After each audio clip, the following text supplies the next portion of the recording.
Hi guys! Welcome to another episode of Papa Dudut Family Vlogs. Ako po si Papa Dudut. Ako po si Kite. Si Kuya Kite ng mga twins. Sa episode na ito ay ipapakita po namin sa inyo ang aming ginawang pangungulit. So guys, papakita ko sa inyo on how to properly take a bath sa baby. Baby ko to! Baby ko na to! Baby ni Papa Dudut ito!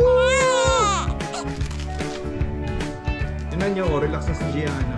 Nagsisinok lang. Anak, I'm sorry. I'm sorry. Kanino nagmana ng high blood? Kay Kuya Kite. Grabe ang pawis ko guys. Mainit dito talaga kasi patay po aircon. So guys, paliliguan ko na po ito guys. So ang problema ko lang, hindi ko na matakpan yung tenga kasi ang laki na ng ulo.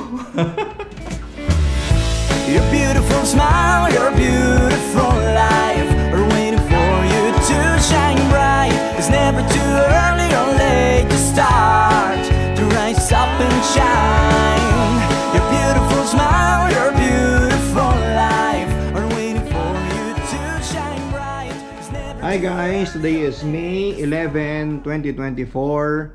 Alas 12 ng tanghalian. To be exact, 12:08 na, no? Kasama ko pa rin syempre si Rain, Gianna. So, eto, kita nyo naman sa mata ko na sobrang sarap ng tulog ko. Kami po ay kompleto ang tulog dito. Magmula na dumating ang mga angel namin sa bahay. Pwede na! Well, mahirap na masaya ang pagkakaroon ng twins. Ang nakikita nyo po sa screen ay si Rain, Gianna. At siya po'y mabait na mabait, kadedede lang, pero hindi niya naubos ang kanyang dede. Sa mga nagtatanong, dahil kambal po ito, ano ba ang pinapadede namin sa kanila? Siyempre, breast milk pa rin ang pinaka-the best. Kaya lang siyempre, given the situation, dalawa po sila, hindi po kaya ni mami nila na ibigay lahat ng mga pangangailangan ng dede kasi po, dalawa po sila nagkukonsumo, minsan sumasama pa si daddy. What? Joke lang. Meron po kaming naka-powder din po sila, no? Ang ginagamit naming brand ay Similac. Anong tatak ng ano yan? Similac ano yan? Neosure. Pero hindi po namin ina-advise na kayo po ay mag-try niyan. The best pa rin po ay breast milk galing sa nanay. So, ito, kita niya naman parang sob na po siya sa pagkakadede niya. At hindi niya alam ay darating na ang kanyang pinakahihintay na sitwasyon, ang aming pagpapaligo sa kanya. So anong ginagawa pa nagpapaligo? In-off po namin yung aircon dahil wala po kaming dryer dito sa bahay. Kailangan makontrol natin ang temperatura na hindi po sila lalamigin. Ngayon, si Daddy Papa Dudut po ang magpapaligo sapagkat nasasabi ko na mas gamay ko ang pagpapaligo dahil malaki po ang aking kamay, matatapan ko ng mabuti ang kanilang mga tenga at syempre para safe na hindi po sila malaglag. Though may mga kulang pa kaming gamit na kailangan naming mabili siguro sa katapusan. Kapag may time na, bibili kami nung paglalagay ng mga baby pag pinapaliguan para hindi ko na hinahawakan. And bibili pa kami ng isa pang crib, guys. So, ang nabili kasi naming crib isa lang.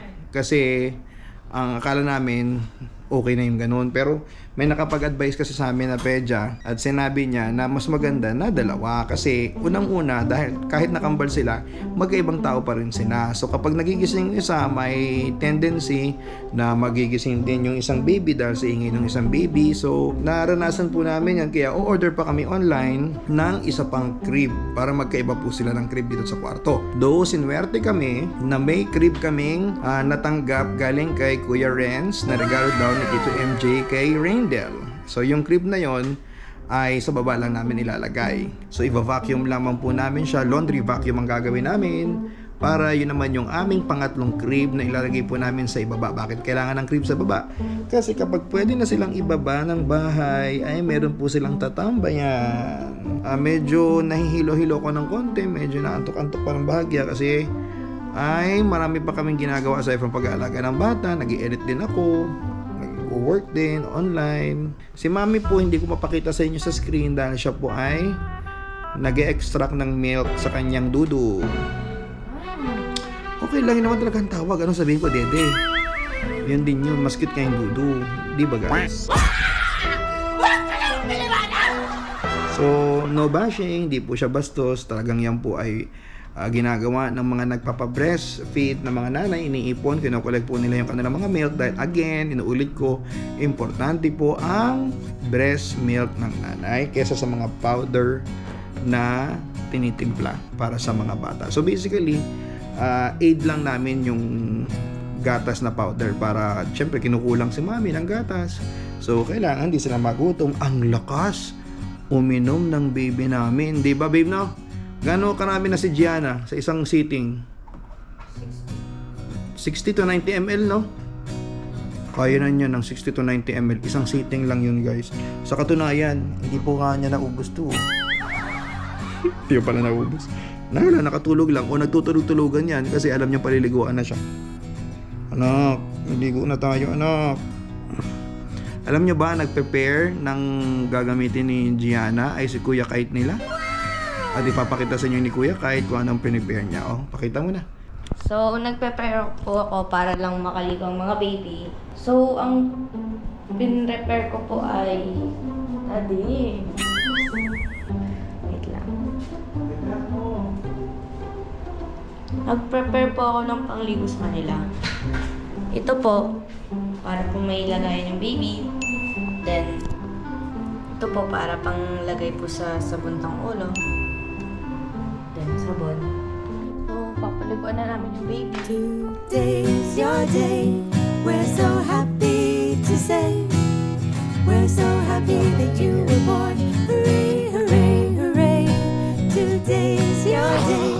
We're so happy to say. We're so happy that you were born. Hooray, hooray, hooray. Hi, baby girl! So guys, papakita ko sa inyo on how to properly take a bath sa baby. Tatakpan niyo yung yung kanyang tenga. Ayan, gamit yung daliri niyo. Eto po, sa video na to makikita ninyo na pinapaliguan na namin ni Kuya Kite ang mga twins.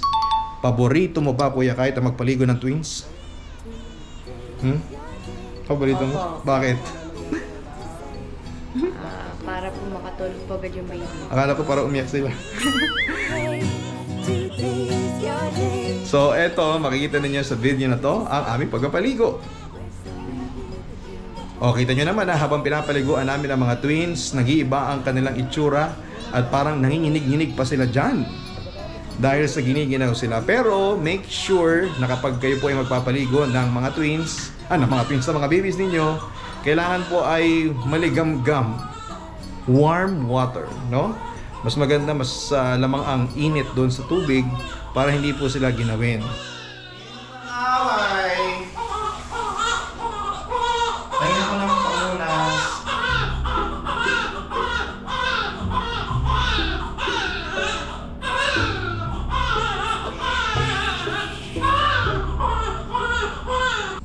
So, pinatay din po namin ang aircon dyan sa video na yan. Ang kalma na, kalmado na. Kasi, hindi na malamig dito. Room temperature kami dito. Diba, ate? So, yan guys. Ang aming pagkapaligo, mabait na siya ngayon. Hindi na siya giniginaw. Kasi naglulungat ng kaunti. Yun ang pinaka-importante. Kailangan elevated yung inyong pwesto kay baby para hindi maglungat. Okay? Baby ko to! Baby ko na to! Baby na to! Dito! Sino ang daddy mo? Sinong may gawa? Si daddy. Sinong may gawa? Si daddy. Mami, susumbong kita. Susumbong kita kay mami ko. Pinaliguan ako ni daddy. Pinaiyak niya ako. Ulis na ako eh. Kasi mainit na. Sarado kasi ako. So, ang gagamitin po niya ay I am a St. Luke's baby. Kasi pinanganak siya sa St. Luke's noong April 2. Muntik na maging April Fool's Day. Buti na lang April 2. Kasi April 2 kampal sila, dalawa. Ganda-ganda ng anak ko. Patingin nga kung gano'ng kaganda. Cute no.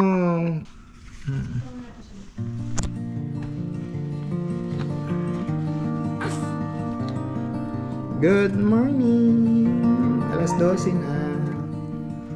Ito, paliguan ko na rin to ah. Ano kasama maliligo kuya? Tapos po niyan. Pagkatapos ng maliligo na si Kuya Kai.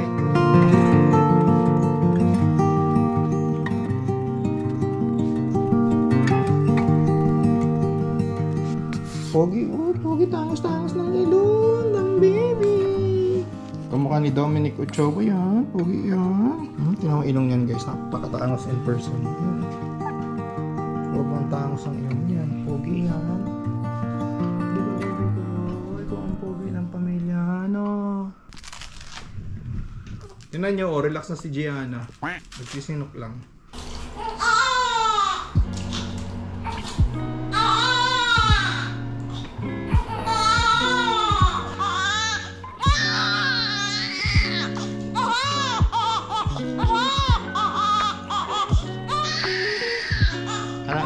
I'm sorry.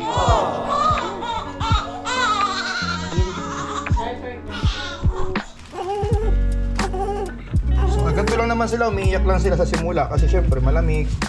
Pero pag nailapag ko naman na wala nang iyak eh. Okay na. Okay na si Kuya Gian. Si Renz Gian, ang bagong member ng family namin.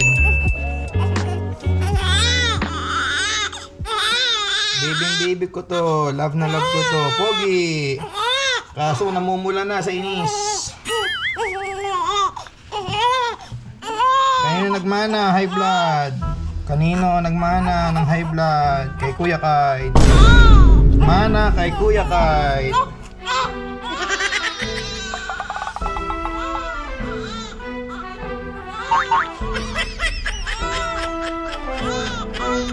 Naman guys kung gano'ng ka-relax. Parang wala lang.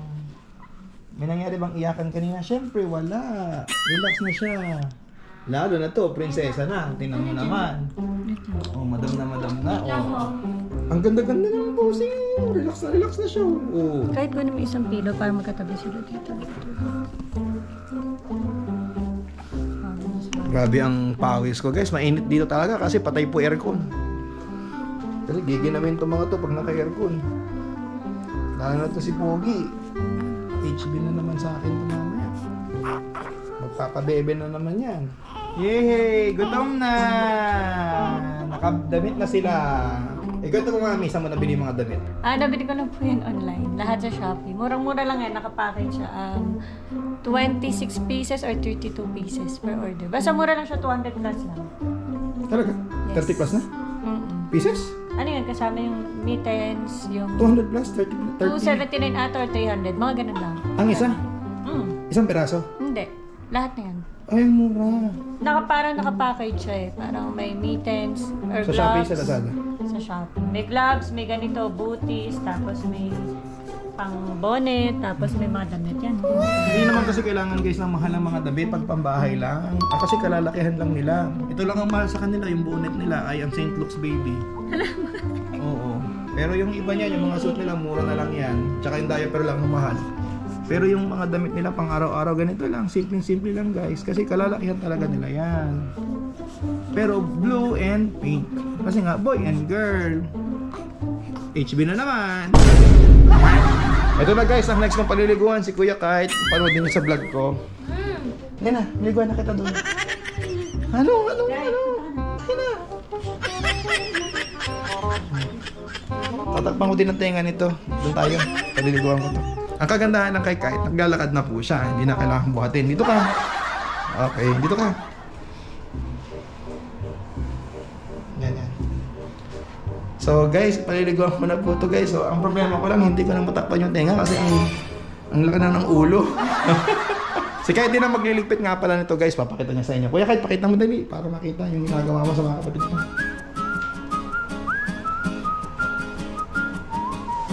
So ano ginagawa mo? Yung kulay pink ay ihahanger mo muna para maligaw no? Bago lagay sa laundry.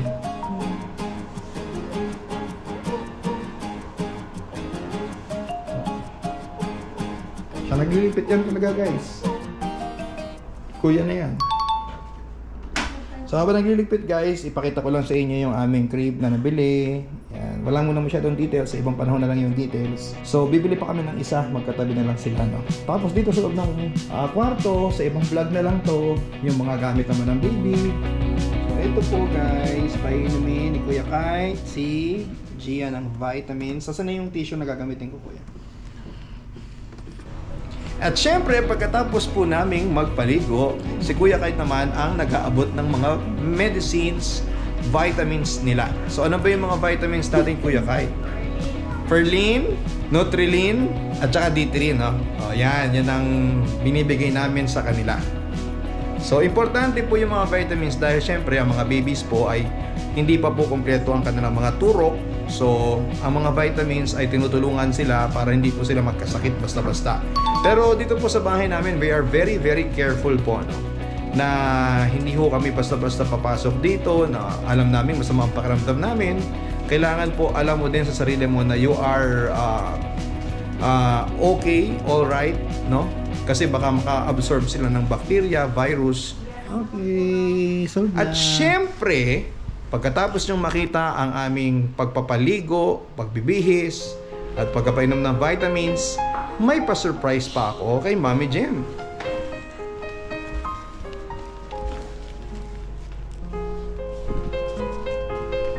Happy Mother's Day. Sabi mo, ka. Thank you. Baka allergy yung baby. O di ba? Dahil Mother's Day, meron tayong pabulaklak kay Mami Jem. So, I just want to tell you, Rain Gianna, that you will not have cellphone na merong Facebook until the age of 17. Ang cellphone nyo lang, pag bata pa kayo, high school ID keypad. Just to call me and text me, no social media. Because daddy has problem with his eyes. Baka mamanan nyo, magiging blurred ng mata nyo agad. So, kailangan di muna kayo ma-expose sa social media. No Facebook, no Twitter, no Instagram, and anto ka na. Sinasabi ko pa sa'yo, magkakaroon ka lang ng Facebook at the age of 18. So yon ang usapan natin dahil ayoko mang magbo-boyfriend ka hanggat di ka pa tapos sa college. Ang course na kukunin mo ay 10. Parang nagising ka dun ah. Joke lang.